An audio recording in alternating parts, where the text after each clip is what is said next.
Vous écoutez le podcast de la famille de Tégette. Message du collectif Pléiadien. La démence. Amis de la grande planète Terre, nous honorons vos efforts en vue de prospérer et de survivre face à plusieurs maladies dans votre densité actuelle. Cela n'a pas toujours été votre réalité, car vous avez vécu dans la perfection dans les domaines célestes. Sans maladie, ni mort à votre origine, vous avez saisi une nouvelle fois la chance de vivre dans la dualité et de faire face aux défis de la grande planète dont vous êtes les bienfaiteurs. Nous allons maintenant nous pencher sur une maladie qui comporte de nombreuses variables et qui évolue au cours de son apparition. Il s'agit de la démence dont il existe plusieurs formes. Le fait d'être atteint de démence peut affecter considérablement la personne, mais la souffrance et la perte sont ressenties par les proches qui doivent faire face à leur propre perte. La démence est une maladie dont souffrent de nombreux adultes ainsi que des enfants.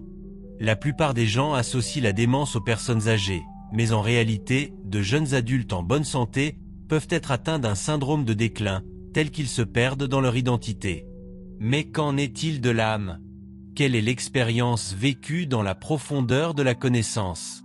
Explorons toutes les voies de la connaissance afin d'obtenir des explications et du réconfort. Il existe de nombreuses formes de démence. Le type le plus courant est la maladie d'Alzheimer. La durée de cette maladie est terminale pour la personne qui en est atteinte. Les organes se durcissent alors que le cerveau subit des changements rapides.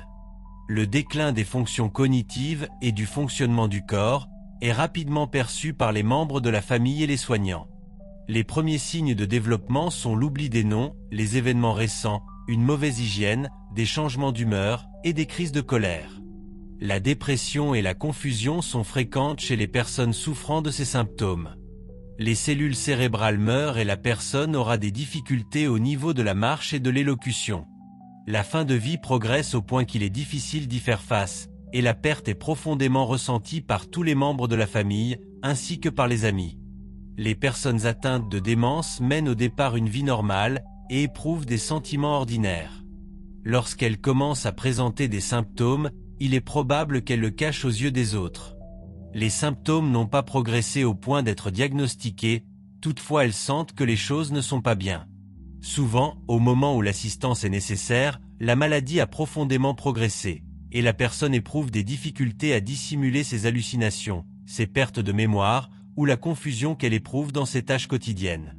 C'est alors que tout s'ouvre comme un déluge, et nul ne peut cacher la détérioration apparente d'une personne qui n'est plus en mesure de fonctionner. La démence chez les enfants peut se développer chez le bébé, le jeune enfant ou l'adolescent. Les symptômes se manifestent par la perte de mémoire, la confusion ou des difficultés d'apprentissage. Les parents craignent ce diagnostic et beaucoup ne recherchent pas de réponse avant longtemps. Personne ne songe à la démence en observant une personne aussi jeune. Pourtant, cela se produit dans le cas de maladies génétiques et d'anomalies rares. L'âme est parfaitement consciente des événements qui se déroulent. Dans le calme et le pouvoir de la tranquillité, l'âme observe avec amour. La plupart de ces enfants auront moins de 30 ans à vivre.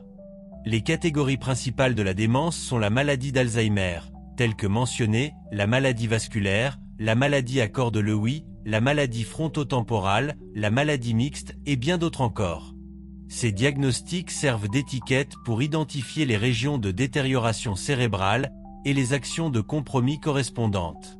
Chaque type révèle des changements qui affectent la parole, la personnalité, la démarche, la compréhension, les mouvements du corps et même la capacité d'avaler. Les stades terminaux de la démence nécessitent souvent l'installation d'une sonde d'alimentation pour garantir une nutrition adéquate. Les personnes chargées des soins et les membres de la famille bénéficieront de l'assistance de groupes de soutien. Il est essentiel de se reposer et de passer du temps seul.